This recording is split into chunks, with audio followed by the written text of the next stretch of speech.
بسم اللہ الرحمن الرحیم۔ اللہ کے نام سے شروع جو بڑا مہربان اور نہایت رحم کرنے والا ہے۔ پیارے دوستو، آج ہم بات کریں گے اللہ تعالیٰ کی ایک ایسے برگزیدہ پیغمبر کی جن کو سمندر میں ڈال دیا گیا اور جن کو ایک دیو ہیکل مچھلی نے نگل لیا۔ آخر آپ سے ایسی کون سی خطا سرزد ہوئی تھی جس کی وجہ سے آپ کو کئی دنوں تک مچھلی کے پیٹ میں رہنا پڑا اور آپ کئی دنوں تک اس دیو ہیکل مچھلی کے پیٹ میں رہے، اور آخر کار آپ نے ایسی کون سی دعا پڑھی جس کی وجہ سے اللہ تعالیٰ نے آپ کو اس آزمائش سے نکال دیا اور آپ کئی دنوں کے بعد اس مچھلی کے پیٹ سے باہر آئے۔ پیارے دوستو، آج کی اس منفرد ویڈیو میں ہم آپ کو حضرت یونس علیہ السلام کے عجیب و غریب واقعے کے بارے میں بتائیں گے اور اس دعا کے بھی بارے میں بتائیں گے جو حضرت یونس علیہ السلام نے اللہ تعالیٰ کی بارگاہ میں مانگی اور جس کے بعد اللہ تعالیٰ نے حضرت یونس علیہ السلام کو اس آزمائش سے دور کر دیا۔ اور اس دعا کو جو بھی مصیبت زدہ پڑے گا تو اللہ تعالیٰ اپنے فضل و کرم سے اس کی تمام پریشانیوں کو دور کر دے گا۔ پیارے دوستو، حضرت یونس علیہ السلام اللہ تعالیٰ کی ایک برگزیدہ پیغمبر گزرے ہیں جن کو اللہ تعالیٰ نے قوم بنی اسرائیل کی طرف مبعوث فرمایا تھا۔ اور پیارے دوستو، یاد رہے کہ قوم بنی اسرائیل وہ واحد قوم ہے جس کی طرف اللہ تعالیٰ نے سب سے زیادہ انبیاء کرام کو مبعوث فرمایا، اور اللہ تعالیٰ نے حضرت یونس علیہ السلام کو نبوت عطا فرمائی اور آپ علیہ السلام کو عراق کے مشہور شہر نینوا کے لوگوں کی طرف دین حق کی دعوت دینے کا حکم فرمایا۔ اللہ تعالیٰ نے جب حضرت یونس علیہ السلام کو نبوت عطا فرمائی تو اس وقت آپ کی عمر مبارک 28 سال تھی۔ چنانچہ اللہ تعالیٰ کے حکم کے مطابق حضرت یونس علیہ السلام اہل نینوا کو ایک عرصے تک دعوت حق دیتے رہے اور انہیں اللہ تعالیٰ کی وحدانیت کی طرف بلاتے رہے، لیکن اہل نینوا نے آپ کی بات پر کوئی کان نہ دھرا اور وہ اسی طرح اپنے گناہوں اور برائیوں کے اندر مبتلا رہے۔ لیکن اس کے باوجود بھی حضرت یونس علیہ السلام اپنی قوم کو اللہ تعالیٰ کی وحدانیت کی طرف بلاتے رہے اور گناہوں سے منع کرتے رہے۔ حضرت یونس علیہ السلام نے کئی سالوں تک اپنی قوم کو دعوت حق کی تبلیغ کی، لیکن وہ قوم اپنے گناہوں سے باز نہ آئی اور اسی طرح اللہ تعالیٰ کی نافرمانیوں اور گناہوں کے اندر مبتلا رہے۔ اہل نینوا کی اس مسلسل سرکشی اور مخالفت نے حضرت یونس علیہ السلام کو دل برداشتہ کر دیا، اور حضرت یونس علیہ السلام اپنی قوم کی نافرمانیوں کو دیکھ کر ان سے سخت ناراض ہوئے اور ان کے لیے اللہ تعالیٰ سے عذاب الہی کی بد دعا کر کے اس بستی سے روانہ ہو گئے۔ اور پھر جب آپ اپنی قوم کے لیے بد دعا کرنے کے بعد اس بستی سے باہر نکلے تو چلتے چلتے دریائے فرات کے کنارے پر پہنچ گئے، اور وہاں آپ کو مسافروں سے بھری ہوئی ایک کشتی نظر آئی جو جانے کے لیے تیار تھی۔ چنانچہ آپ علیہ السلام بھی اس کشتی میں سوار ہو گئے۔ کشتی ابھی کچھ دور ہی گئی تھی کہ اللہ تعالیٰ کی طرف سے خوفناک طوفانی ہوائیں چلنے لگی، اور ان خوفناک طوفانی ہواؤں کے اندر وہ کشتی ڈگمگانے لگی۔ چنانچہ ان طوفانی ہواؤں کے اندر کشتی کے ڈوبنے کا خطرہ مزید بڑھ گیا، تو اس وقت تمام ملاحوں نے اپنے عقیدے کے مطابق کہا کہ معلوم ہوتا ہے کہ اپنے آقا کا بھاگا ہوا کوئی غلام اس کشتی میں سوار ہو گیا ہے۔ چنانچہ جب تک اس غلام کو کشتی سے باہر نہ نکال دیا جائے تب تک اس مصیبت سے نجات حاصل نہیں ہو سکتی۔ چنانچہ ملاحوں کی یہ بات سن کر حضرت یونس علیہ السلام نے دل ہی میں یہ خیال کیا کہ میں نے اللہ تعالیٰ کی وحی کا انتظار کیے بغیر ہی اپنی قوم کے لیے بد دعا کی اور وہاں سے چلا آیا، اور شاید اللہ تعالیٰ کو میرا یہ عمل پسند نہ ہو اور اس وجہ سے یہ آثار نمودار ہوئے ہیں۔ چنانچہ یہ منظر دیکھ کر حضرت یونس علیہ السلام نے ان ملاحوں سے کہا کہ میں ہی وہ بھاگا ہوا غلام ہوں جو اپنے آقا سے بھاگ کر یہاں اس کشتی پر سوار ہوا ہے۔ مجھے کشتی سے نیچے پھینک دو تاکہ یہ طوفان رک جائے۔ مگر کشتی میں سوار تمام مسافر اور ملاح آپ کے بارے میں خوب جانتے تھے اور آپ کو ایک نیک انسان سمجھتے تھے، اور وہ تمام لوگ آپ کی شرافت سے خوب واقف تھے،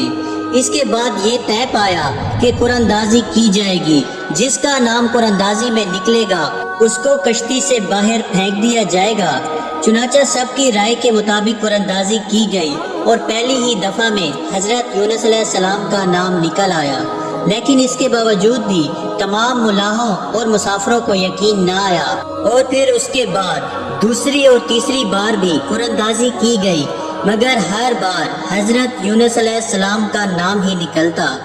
چنانچہ اس طرح مسافر اور ملاح اس بات پر مجبور ہو گئے کہ وہ حضرت یونس علیہ السلام کو کشتی سے نکال دیں۔ ابھی وہ یہ سب سوچ ہی رہے تھے کہ حضرت یونس علیہ السلام نے خود ہی کشتی سے چھلانگ لگا دی، تو اس وقت اللہ تعالیٰ نے ایک بہت بڑی مچھلی کو حکم دیا، تو اس مچھلی نے آپ علیہ السلام کو زندہ ہی نگل لیا، اور اللہ تعالیٰ کے حکم سے اس مچھلی نے آپ علیہ السلام کو صحیح سلامت اپنے پیٹ میں محفوظ رکھا۔ جب حضرت یونس علیہ السلام اپنی قوم سے ناراض ہو کر اس بستی سے چلے گئے تھے، تو آپ علیہ السلام نے ان لوگوں کو عذاب الہی کی پیش گوئی بھی کی تھی، لیکن ان لوگوں کو حضرت یونس علیہ السلام کی کسی بات پر کوئی یقین نہ آیا۔ وہ لوگ کہا کرتے تھے کہ حضرت یونس علیہ السلام تو کہتے تھے کہ اللہ تعالیٰ کا عذاب آئے گا، لیکن اب تک تو کوئی عذاب نہ آیا، نہ جانے وہ عذاب کب آئے گا۔ مگر کچھ ہی دنوں کے بعد اللہ تعالیٰ کے عذاب کے اثرات نمودار ہونے شروع ہو گئے۔ چنانچہ اس طرح عذاب الہی کو دیکھ کر وہ لوگ پریشان ہوئے اور ایک دوسرے سے کہنے لگے کہ حضرت یونس علیہ السلام کی بات غلط نہ تھی اور آپ واقعی اللہ تعالیٰ کے سچے پیغمبر ہیں۔ چنانچہ ان لوگوں نے اللہ تعالیٰ کے عذاب کے اثرات کو دیکھ کر اللہ تعالیٰ کی بارگاہ میں خوب توبہ کی، تو اللہ تعالیٰ کی وحدانیت پر ایمان لے آئے اور اللہ تعالیٰ سے اس عذاب کے ٹل جانے کی دعا کرنے لگے۔ تو اس وقت اللہ تعالیٰ نے ان لوگوں کی توبہ کو قبول فرما لیا اور ان کو اس عذاب سے محفوظ رکھا۔ پیارے دوستو، ادھر حضرت یونس علیہ السلام مچھلی کے پیٹ میں زندہ تھے اور اللہ تعالیٰ کی وحی کا انتظار کیے بغیر ہی اپنی قوم کو چھوڑ آنے پر نادم تھے۔ تو اس وقت حضرت یونس علیہ السلام نے اللہ تعالیٰ کی بارگاہ میں اپنی خطا کی معافی کے لیے یہ دعا پڑھی، لا إله إلا أنت سبحانك إني كنت من الظالمين۔ ترجمہ: اے رب العالمین، تیرے سوا کوئی معبود نہیں، تو ہی یکتا ہے اور میں تیری پاکی بیان کرتا ہوں، بے شک میں خود ہی ظالم ہوں۔ چنانچہ جب اللہ تعالیٰ نے حضرت یونس علیہ السلام کی یہ درد بھری دعا سنی، تو اس دعا کو اپنی بارگاہ میں قبول فرمایا اور حضرت یونس علیہ السلام کو اس آزمائش سے نجات دی۔ اس وقت اللہ تعالیٰ نے مچھلی کو حکم دیا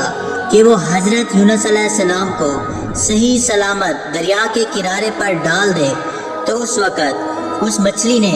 اللہ تعالیٰ کے حکم کی تعمیل کرتے ہوئے حضرت یونس علیہ السلام کو ساحل کے کنارے پر ڈال دیا، اور اس طرح حضرت یونس علیہ السلام 40 دن تک مچھلی کے پیٹ میں رہے، اور 40 دن کے بعد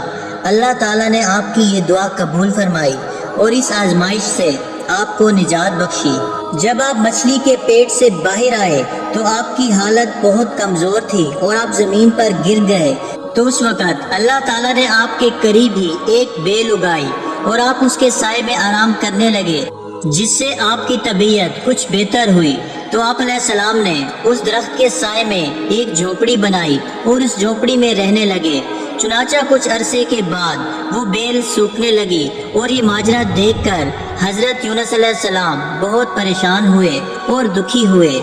کیونکہ حضرت یونس علیہ السلام اس بیل سے بہت محبت کرنے لگ گئے تھے۔ تو اس وقت اللہ تعالیٰ نے حضرت یونس علیہ السلام کی طرف ایک وحی بھیجی کہ اے یونس، تمہیں اس بیل کے سوکھنے کا بہت افسوس ہوا، جو کہ ایک معمولی اور حقیر چیز ہے، لیکن اپنی قوم کو چھوڑتے ہوئے یہ نہ سوچا کہ نینوا میں بسنے والے 1,00,000 انسانوں اور اس کے علاوہ لاتعداد حیوانوں اور جانداروں کو ہلاک کرنے میں ہمیں ناگواری نہ ہوتی۔ کیا ہم ان کے لیے اس سے بھی زیادہ مہربان نہ ہوتے جتنا تم اس بیل کے لیے ہوئے ہو؟ اور آپ وحی کا انتظار کیے بغیر ہی اپنی قوم کو چھوڑ کر چلے آئے۔ ایک نبی کی یہ شان نہیں کہ وہ اپنی قوم کو بد دعا کر کے نفرت کی وجہ سے ان سے جدا ہونے میں جلدی کرے اور وحی کا انتظار بھی نہ کرے۔ پھر اللہ تعالیٰ نے حضرت یونس علیہ السلام کو یہ حکم دیا کہ وہ دوبارہ نینوا جائیں اور وہاں پر رہ کر نینوا کے لوگوں کو دین حق پہنچائیں۔ چنانچہ اس وقت حضرت یونس علیہ السلام اللہ تعالیٰ کے حکم کے مطابق نینوا کی طرف دوبارہ تشریف لے گئے اور انہوں نے حضرت یونس علیہ السلام کی آمد پر بہت خوشی کا اظہار کیا اور پھر حضرت یونس علیہ السلام سے دین کی تبلیغ حاصل کرنے لگے۔ اللہ تعالیٰ سے دعا ہے کہ اللہ تعالیٰ ہمیں بھی نیک اعمال کرنے کی توفیق عطا فرمائے۔